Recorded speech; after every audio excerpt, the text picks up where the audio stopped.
Early on Monday morning, somehow viable presidential candidate Michael Bloomberg released a new digital ad on Twitter, ominously warning us all about the dangers of Bernie Bros.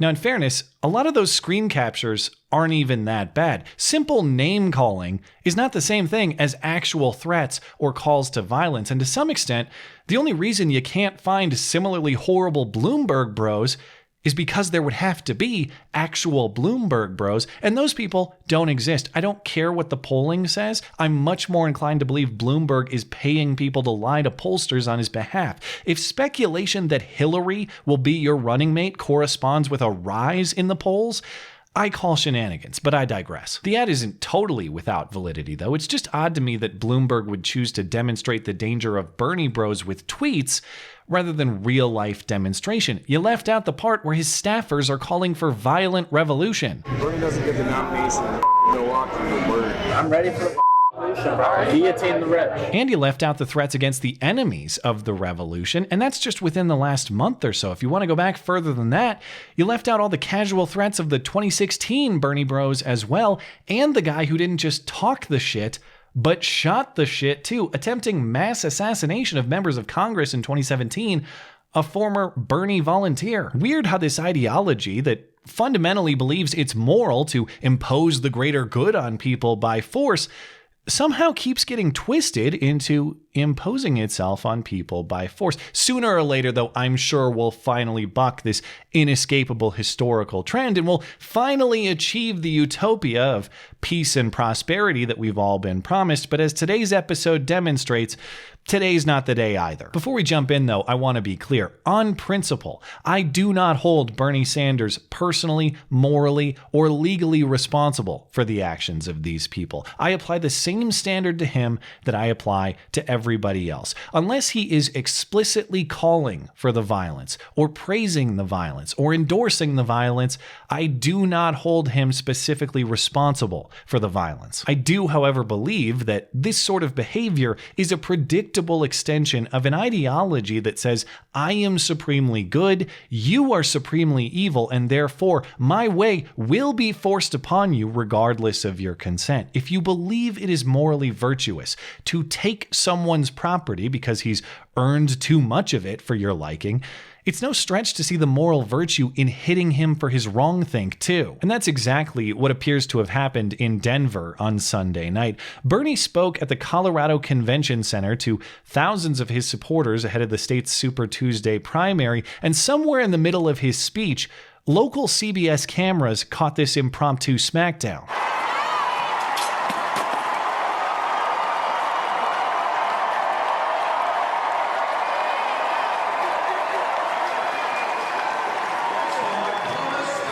At the time, it wasn't clear to CBS 4's crew what caused this fight, but after the footage circulated online, one of the two men contacted the station. He says his name is Tyler, he's the one in the jean jacket. He says he saw the other guy in a Black Guns Matter t-shirt with two other men who were booing Bernie during the speech. Tyler says he tried to film them booing, and that's when the other guy got physical with him and shoved him through that barrier. Tyler retaliated, and the CBS 4 cameras caught the rest. Sort of. That's maybe part of the story, but it's certainly not the whole thing. Cynically, it would appear that Tyler contacted the station in an attempt to get ahead of the rest of the truth, much of which involves his own aggression. After Tyler contacted the station, the guy he was fighting did too. He chose to remain anonymous, but he says he was wearing a Black Guns Matter t-shirt because he's black and he thinks gun rights are important to the black community. He says gun rights for black people have been historically restricted. He got the shirt from a concealed carry class he attended. He agrees with Bernie on many issues, but gun rights is not one of them, thus presumably the booing. And that vocal opposition is what led Tyler to confront him, says the man. Quote, he had a problem with the shirt I was wearing. I was recording the event.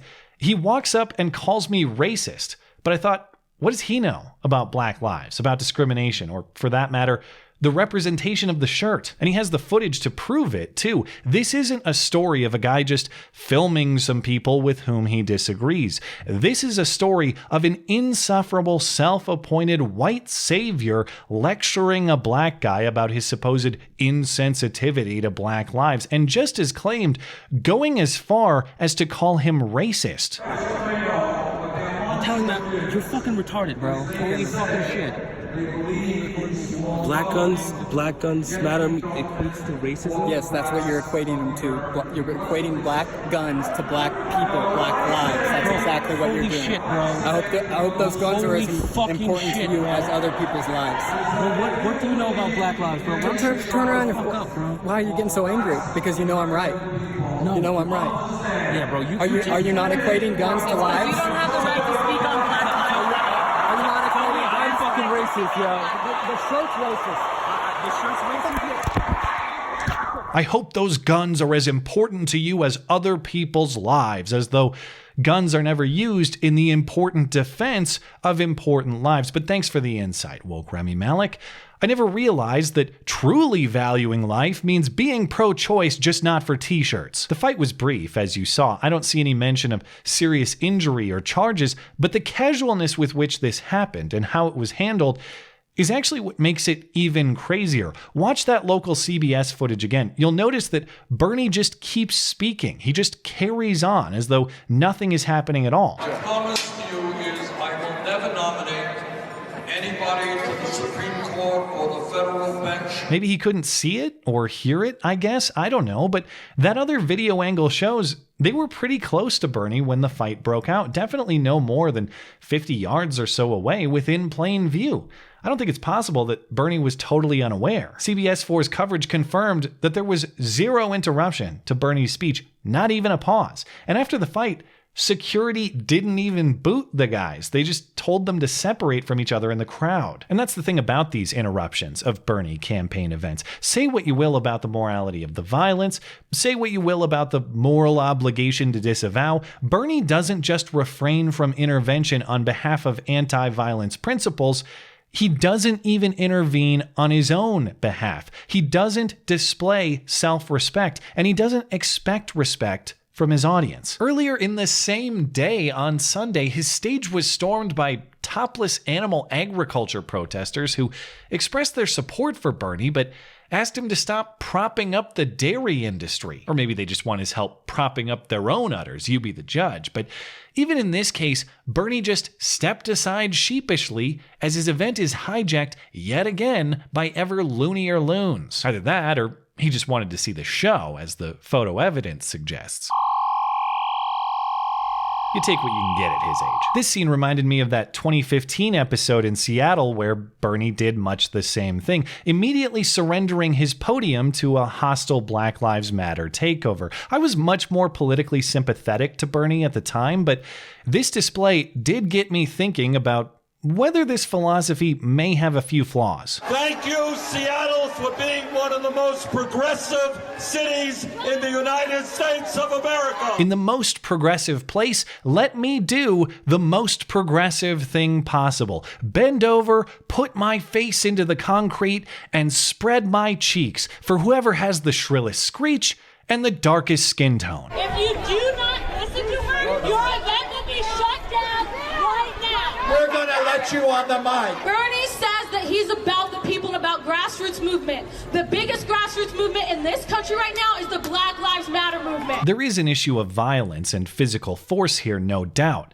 But it's paired with an issue of leadership. If I cast a vote for Bernie Sanders, never going to happen, of course, but hypothetically speaking, I want to know that vote is going to Bernie Sanders, not to a mob of lunatics who can stampede all over him whenever they like. That is not President Sanders. That's just President whoever's the most insanely aggressive today. That is President Mob Rule. Well, hey, at least the billionaires don't control us anymore. Yeah, now it's just the billionaires in self-printed victim bucks, and those dollars are even more inflated. If you can't stand up for principle, you can at least stand up for yourself. The people attacking each other are also attacking you, Bernie, since they are doing this in total disregard for your events. And if you can't stand up for either, there's no reason for others to stand up for you. But hey, maybe I'm the fool. Millions of people are going to vote for this nonsense, so I guess I'll just grab the popcorn and see how it's done. I've seen the revolution by iron fist before. Now I want to see the revolution by limp wrist. Thanks as always for listening and for supporting this channel always. Appreciate that thoughtful discussion down below, and especially over on Twitter. That is at ML Christiansen. You're always welcome to coming out and chat in my live streams. Those are linked down in the description. Looking forward to it. Goodbye.